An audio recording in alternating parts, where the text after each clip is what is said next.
it's the fun of daydreaming what you would want to see when you go to the theater. What's something you haven't seen before?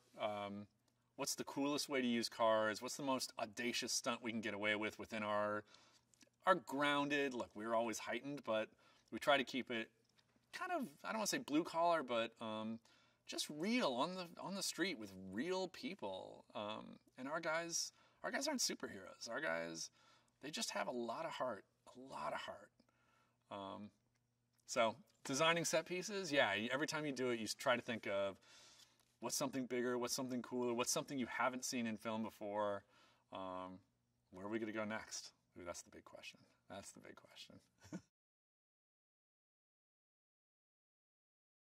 What happens to our crew and our family when the patriarch of that family, who's been preaching these lessons of you never turn your back on family, that you're always there for each other, what happens if he breaks those rules? What happens if he goes dark? What happens if our team has to go against their own brother?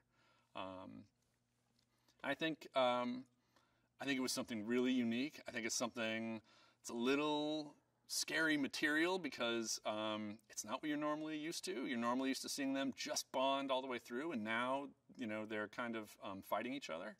I think there's great drama to it, and I think it gave it a whole reason for why this film. I think it's important. I think it's very daring. It's definitely something you've never seen before.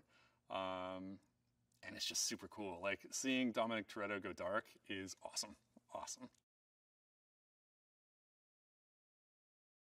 We have a new director for Fate of the Furious, F. Gary Gray. We've been really lucky, at least speaking from my perspective, to work with several directors, really talented people, over the course of making these movies, from, you know, Justin and James and now Gary.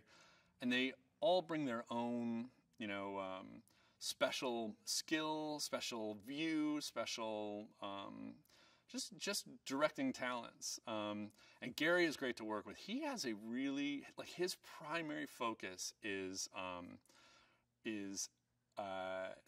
really hitting the character moments, really hitting the character dynamics, the acting. Like, for him to, you know, to be there and he's, you know, completely focused and trying things to get it in there, it was great to watch. And I think you'll see in this film amazing performances from Vin and from Charlize and from our entire cast.